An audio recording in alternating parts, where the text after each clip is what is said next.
আসসালামু আলাইকুম। ২০২৫ শিক্ষাবর্ষে তোমরা যারা নবম শ্রেণীতে আছো, তোমাদের এসএসসি পরীক্ষা অনুষ্ঠিত হবে ২০২৭ সালে। দেখতে পাচ্ছ স্ক্রিনে ২০২৭ সালের এসএসসি বা সম্মান পরীক্ষা থেকে কার্যকর।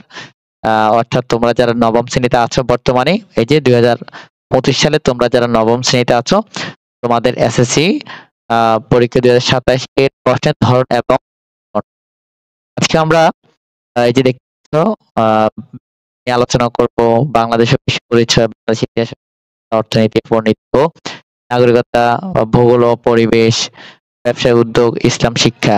এই যে বিষয়গুলো দেখতে পাচ্ছ, এগুলোর বার্ষিক পরীক্ষা এবং এসএসসি পরীক্ষা। এই যে বার্ষিক পরীক্ষা দেখো, ২০২৫ শিক্ষাবর্ষে তোমরা যারা নবম শ্রেণীতে আছো, তোমাদের অর্ধবার্ষিক এবং বার্ষিক পরীক্ষা এই নিয়মে হবে। অর্থাৎ ১০০ নম্বরের পরীক্ষা হবে। এই যে এখানে যেভাবে ভাগ করেছে, সৃজনশীল থাকবে ৫০ নম্বরে, এরপরে সংক্ষিপ্ত প্রশ্ন থাকবে ২০ নাম্বার, বহু নির্বাচনী প্রশ্ন থাকবে ৩০ নাম্বার। প্রতিটি সৃজনশীল প্রশ্নের জন্য ১০ নাম্বার থাকবে, আর প্রতিটি সংক্ষিপ্ত প্রশ্ন উত্তরের জন্য ২ নাম্বার করে থাকবে, প্রতিটি বহু নির্বাচনী প্রশ্নের জন্য ১ থাকবে। এখানে দেখো সৃজনশীল প্রশ্ন থাকবে, সংক্ষিপ্ত প্রশ্ন উত্তর থাকবে, বহু নির্বাচনী থাকবে। সৃজনশীল প্রশ্ন ৮টি থাকবে, যে কোনো ৫টির উত্তর করতে হবে। আর সংক্ষিপ্ত প্রশ্ন ১৫টি দেওয়া থাকবে, যে কোনো ১০টির উত্তর করতে হবে, ১টা ২ করে ২০ নাম্বার। আর বহু নির্বাচনী প্রশ্ন ৩০টি থাকবে, সবগুলো উত্তরে করতে হবে। এ হচ্ছে তোমাদের বর্তমানে যারা নবম শ্রেণীতে আছো ২০২৫ শিক্ষাবর্ষে তোমাদের বার্ষিক পরীক্ষা। এই যে দেখো, অর্ধবার্ষিক এবং বার্ষিক পরীক্ষার জন্য প্রশ্নের ধরন এবং নম্বর বন্টন। তবে তোমাদের এসএসসি পরীক্ষা অনুষ্ঠিত হবে ২০২৭ সালে। এই যে ২০২৭ সালে তোমাদের এসএসসি পরীক্ষা অনুষ্ঠিত হবে।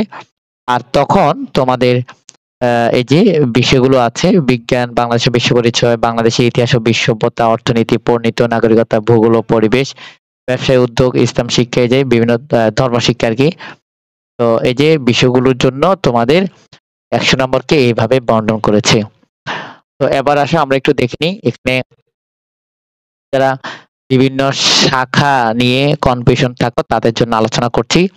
সকল শাখার জন্য যে বিষয়গুলো আছে, মানবিক শাখার জন্য যে বিষয়গুলো আছে, এবং ব্যবসায় শিক্ষা শাখার জন্য যে বিষয়গুলো আছে, আর সকল শাখার জন্য অতিরিক্ত বিষয় অর্থাৎ চতুর্থ বিষয় লক্ষ্য করো।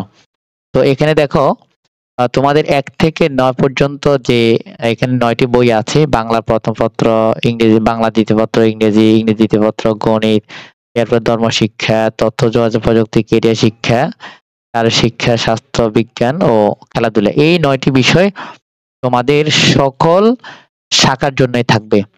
এরপরে ৯ এর পরে ১০, ঠিক আছে? এখন তুমি যদি বিজ্ঞান শাখায় হয়ে থাকো, বিজ্ঞান বিভাগ নিয়ে পড়াশোনা করে থাকো, তাহলে তোমার ৯ এর পরে ১০ নম্বর হবে পদার্থবিজ্ঞান, রসায়ন, জীববিজ্ঞান বা উচ্চতর গণিত, বাংলাদেশ ও বিশ্ব পরিচয়। এই ৪টির কোনো ৪টি হবে। তোমরা যারা বিজ্ঞান শাখা থেকে পড়াশোনা করবে তাদের জন্য ৪টি হবে।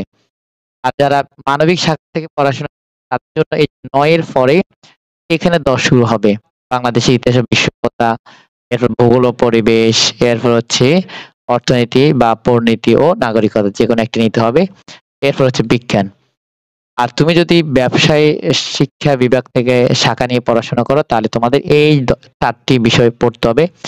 এই যে এখানে দেখো ৯ এর পরে ৯ নং এর পর থেকে তোমাকে এই যে ১০ নং পড়তে হবে, ব্যবসায় উদ্যোগ, হিসাব বিজ্ঞান, ফিনান্স ও ব্যাংকিং এবং বিজ্ঞান। এই ৪টি বিষয়। এরপরে এখানে ১৩ পরে ১৪ নংটি কিন্তু সকল শাখার জন্য, এটা অতিরিক্ত বিষয়। যেমন যারা বিজ্ঞান শাখা থেকে পড়ছো তাদের জীববিজ্ঞান বা উচ্চতর গণিত, দুইটির থেকে যে কোনো একটি হচ্ছে অতিরিক্ত বিষয়। এখন কথা হচ্ছে, বিজ্ঞান শাখায় তুমি যদি জীববিজ্ঞান যদি মূল বিষয় হিসেবে নাও, তাহলে অতিরিক্ত বিষয় হিসেবে হবে উচ্চতর গণিত। আর যদি উচ্চতর গণিত তুমি মূল বিষয় হিসেবে নাও, তাহলে জীববিজ্ঞান হবে অতিরিক্ত বিষয়। এরপরে এখানে আরো আছে ভূগোল ও পরিবেশ, কি শিক্ষা, এগুলো হচ্ছে আর্টস বা কমার্সের জন্য তোমাদের বিষয় চয়েস করে তোমরা নিতে পারবে। তো আশা করি বুঝতে পেরেছো। এটা হচ্ছে তোমাদের ২০২৫ শিক্ষাবর্ষে অর্ধবার্ষিক এবং বার্ষিক পরীক্ষার জন্য প্রশ্নের ধরন এবং নম্বর বন্টন। এই যে দেখো, প্রশ্নের ধরন এবং নম্বর বন্টন ২০২৫ সালে যারা নবম শ্রেণীতে আছো। তবে